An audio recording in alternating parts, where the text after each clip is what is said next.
There's a question nobody really wants to answer honestly. How much of what you believe about the world is actually true? And how much of it is just what the people closest to you have agreed not to question? Most of us never have to find out. A friend pushes back. A stranger looks at you like you've said something strange. It might be annoying in the moment, but it's doing something important. It's letting you calibrate reality. Now, if you pull that away, surround a person with a closed world that has its own language, its own internal logic, its own ready-made explanation for everything that tries to contradict it, and then watch what happens. The line between belief and fact begins to blur. It doesn't dissolve all at once. It starts to thin gradually, in small increments, each one feeling reasonable from the inside, but each step takes you further from reality. It begins easily enough, with the feeling of being seen, of belonging somewhere in a way you never quite did before. And by the time something is wrong, the wrong thing has already become so intrinsic to what you believe that you can't remove it without everything else coming down with it. So you don't. You stay, you believe, you keep believing past the point where believing makes any sense at all, and then you call it devotion. This episode is what happens when an entire group of people does exactly that. I'm Tara Peralt, and you're listening to Psychology of the Strange, part of the Darkcast Network. Welcome to the dark side.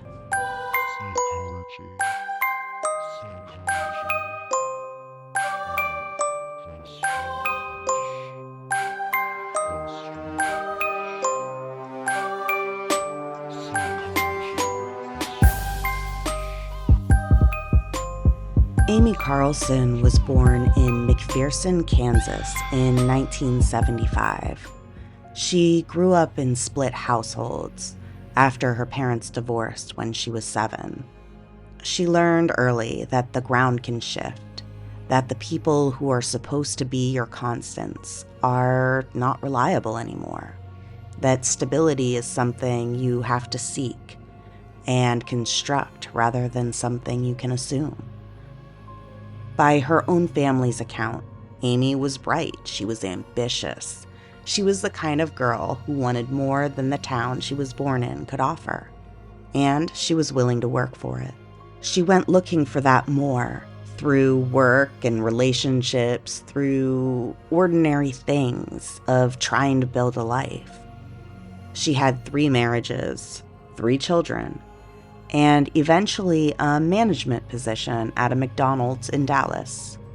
She got handed a set of circumstances, and she did the best she could with them. But by her mid-30s, the weight of a life that had not become what she had imagined it would press on her in ways she didn't even have the language for yet. Then she tried ecstasy, and something cracked open inside of her. And this lines up to a lot of research we have on psychedelic-induced experiences. It causes ego disillusion, the sudden overwhelming sense that the self you've been performing is not the self you actually are. And for some people, that experience redirects into something creative or grounding.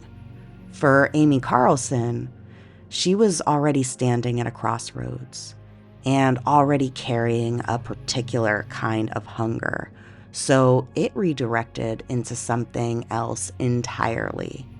She found a New Age spirituality forum online called lightworkers.org, and there she met a man called White Eagle. White Eagle told her she was divine, and she believed him. By 2007, she left her husband, her children, her job, everything that constituted her previous identity, and she moved to Colorado with White Eagle to begin what would become Love Has Won.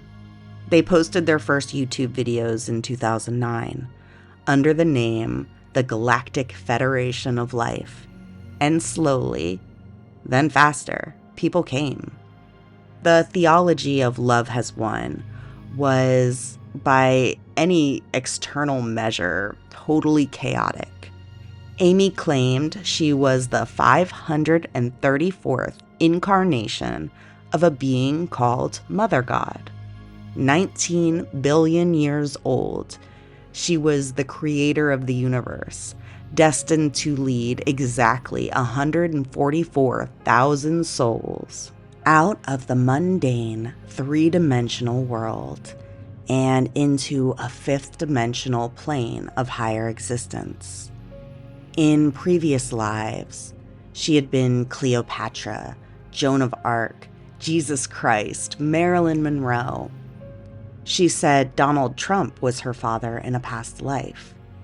She said she communicated regularly with a council of dead celebrities she called the Galactics, and that Robin Williams was their leader. The group watched Mrs. Doubtfire together as a kind of spiritual communion. It sounds unbelievable, right? But by 2014, Amy had her first devoted live-in follower. By the time of her death, 12 to 20 people were living with her full-time, surrendering their bank accounts, their sleep, their contact with family, their capacity for independent thought. They called themselves names like Archaea Hope, Commander Buddha, El Mora. They live streamed for hours every day to thousands of subscribers. They sold crystal pyramids, candles, and remote energy healings priced at $88 a session. Said that they could cure any disease. And colloidal silver, which they marketed as a cure-all, and which Amy drank in quantities that turned her skin over time a deep and unmistakable blue. Colloidal silver is a substance made by suspending silver particles in liquid. It has no proven medical benefits, and the FDA declared it unsafe in 1999. Consumed chronically, it causes a condition in which silver accumulates in the body's tissues and turns the skin a bluish gray. And that doesn't reverse, ever, even if you stop taking it. Amy's skin went blue. Her followers watched it happen. The blue skin was not a warning to them. It became evidence, proof that she was absorbing the world's sin, taking its poison into her own body so that humanity wouldn't have to carry it alone. The sicker she got, the more divine she became in the logic of the group. Each new symptom was reabsorbed into the belief system and made sacred. So who were the people living inside this? Former members describe an ex-Marine, a grieving son, young adults who came of age during the 2008 recession and found the mainstream success hollow and inaccessible. They were people with spiritual hunger and nowhere obvious to put it. People in genuine pain who found inside Love Has Won a ready-made explanation for everything that had gone wrong in their lives. The 3D world was corrupt. The people who loved them were stuck in ego. Mother God was the only one who could see them clearly, and with a directness that felt like they were chosen. Multiple former members said that the moment Amy Carlson looked at them and said, "You're brilliant," was enough to make them trust her divinity. That's how thin the line is between belonging and surrender sometimes. In 2020, Amy was paralyzed from the waist down. She appeared in live streams. She was gaunt and increasingly disoriented. Her blue skin, her skeletal frame, her eyes sunken in a face that had become almost unrecognizable. Her family, including her mother, her sister, her estranged children, they watched from the outside, and they tried to intervene. They appeared on Dr. Phil with her in September of that year. Amy sat on television and denied everything. She was flanked by her followers who absorbed every challenge and redirected it back into their belief system. The family left the studio feeling that they had lost her permanently. It's important for us to let everyone know that Amy was a person, her sister said afterwards. She wasn't a monster. She was a victim as well. Amy herself, in her final months, reportedly asked to go to a hospital. She said in moments of lucidity that she wasn't sure she was God, but the followers around her were so deep inside that shared world they had built together that they couldn't follow her out of it, even when she was the one asking. They poured more colloidal silver down her throat. They called it her medicine. She died in a hotel room in Ashland, Oregon, in mid-April 2021. The exact date was never established because the group didn't call anyone. They waited for the Galactics to come. When the starship didn't arrive, they loaded her body into a sleeping bag and drove it across state lines, Oregon to Mount Hood National Forest, where they camped with her for days. Jason Castillo, who was also known as Father God, and he was her final partner, slept next to her body in the tent. Then they traveled back to Colorado. Decomposition continued, and the smell of it filled the car. One of the members would later say the car smelled of God. They dressed her in Christmas lights. They pressed glitter into the sockets where her eyes had been. They laid her on a bed surrounded by a shrine, and they waited for something to happen. What happened was the police. A longtime member named Miguel Lamboy walked into the Salida Police Department and reported that there was a corpse at his house.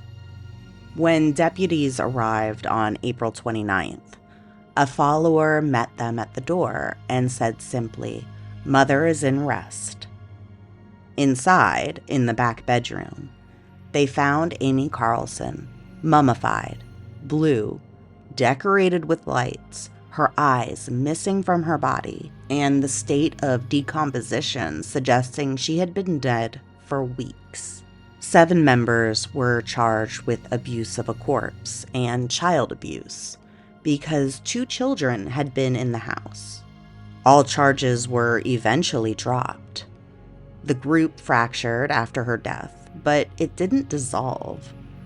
Several core members still believe Amy Carlson is God. They still sell their psychic surgeries.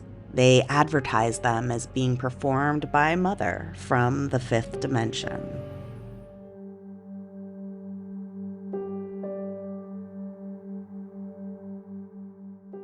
You might be thinking that Amy Carlson was just a con artist and her followers were gullible, but that's a little too simple and too comfortable, because it puts distance between us and what actually happened.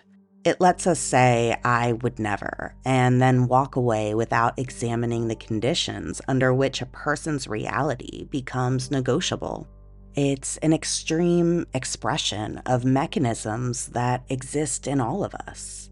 This is a textbook case of folie à plaisir, which translates to madness of many, sometimes called shared psychosis or induced delusional disorder.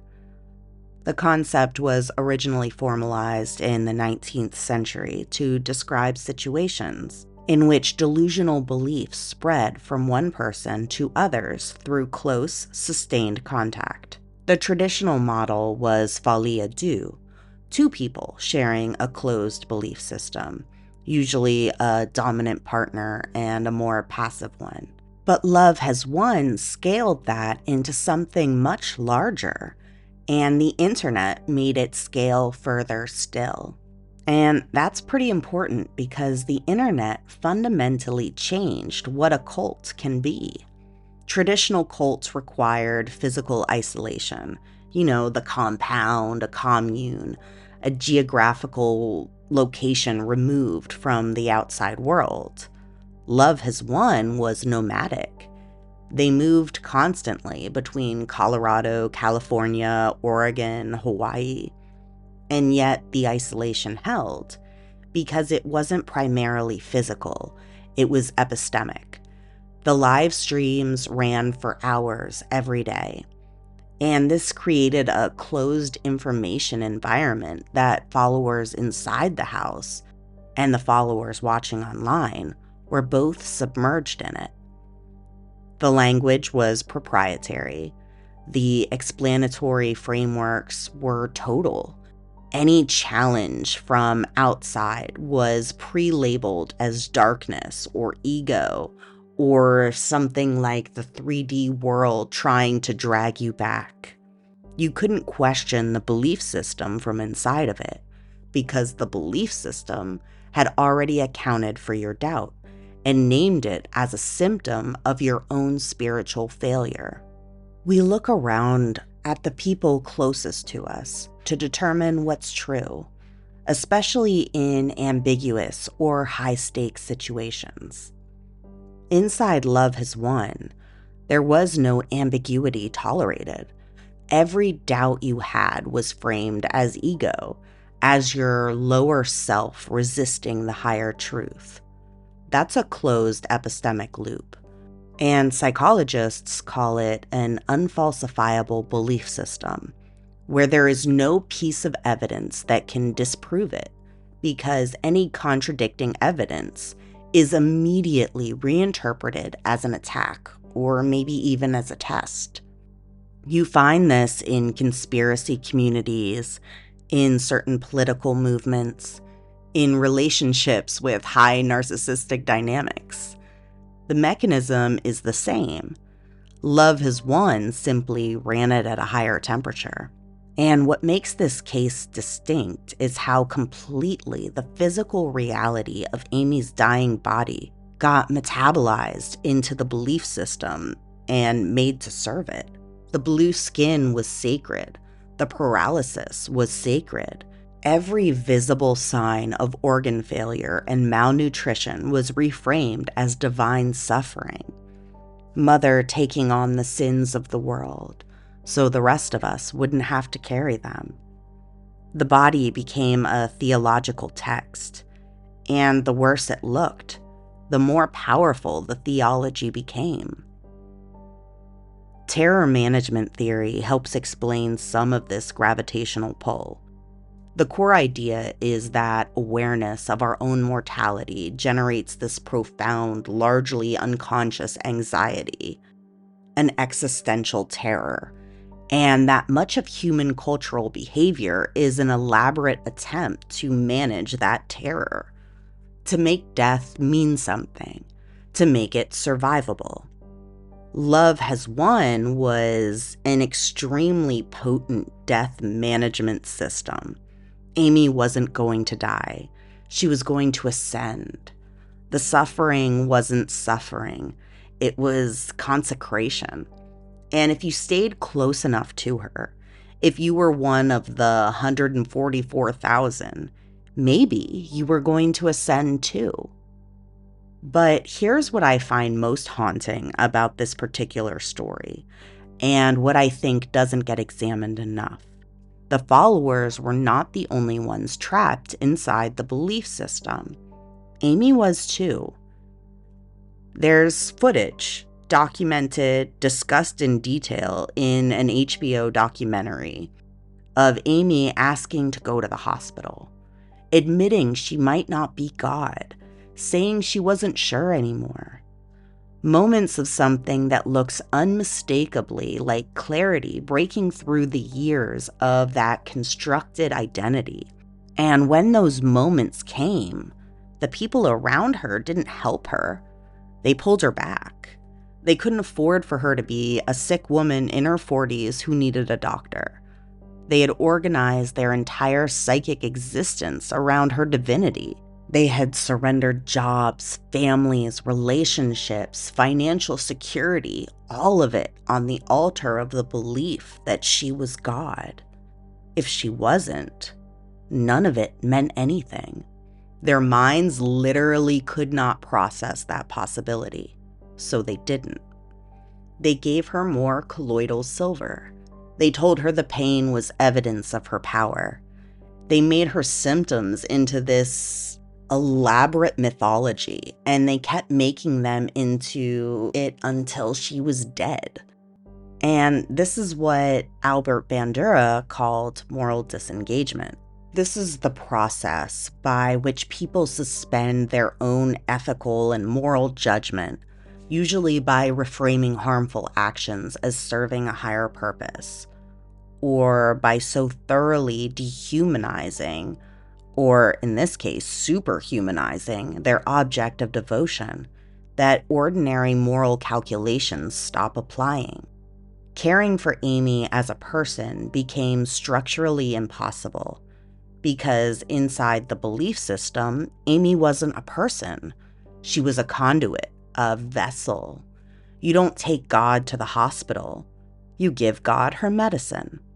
The HBO documentary director, Hannah Olsen, put it this way: the ideology took on a life of its own. Her followers were so intent on her being God that they neglected her humanity. And I think that sentence is the whole story. That's the tragedy running underneath the grotesque. Not a con or them being gullible. It's a genuine collective psychic investment in a shared reality that became more real and more necessary than the woman at its center, and that eventually consumed her. What you're left with when you look at this clearly is a tragedy that runs in multiple directions at once. Amy Carlson is not easy to fully sympathize with. She was cruel by multiple accounts, especially when she was drinking, which happened to be quite often. She stole money, labor, and devotion from people in genuine emotional pain. She contributed to the conditions of her own death and enabled the conditions of others' harm. But she was also a woman who had been told from the very beginning of her spiritual journey that she was something more than human, and she eventually had no apparatus left for questioning that belief, because the entire world she inhabited, every person in it, every conversation, every waking hour of live streaming was confirming it. She wanted to be somebody. That need ran so deep in her. She wanted to go somewhere. She went somewhere. She just couldn't find her way back. And by the end, the people who were supposed to love her most were the ones making sure she didn't. The fact that all the charges were dropped and that no one was held legally accountable, that group persists in various forms, that they still sell healing from a dead woman on the fifth dimension.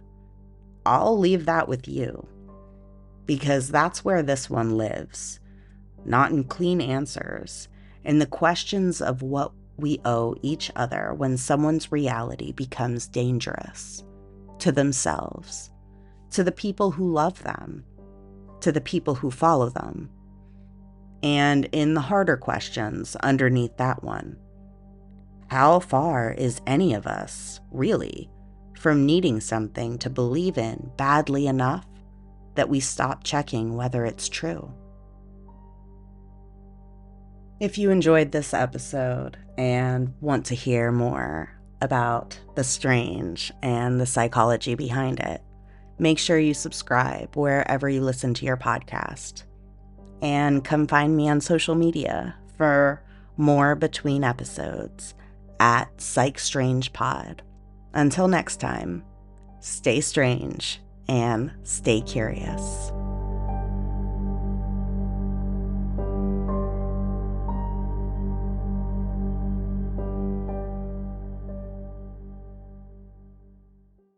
Ever hear a true crime case so wild you had to stop and ask, who does that? Same.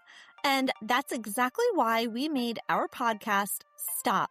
Who Does That? We break down shocking cases, courtroom twists, and headline-making crimes you won't forget. If you're obsessed with true crime and love the details most people miss, come hang out with us on Stop. Who Does That? Available on YouTube or wherever you listen to podcasts.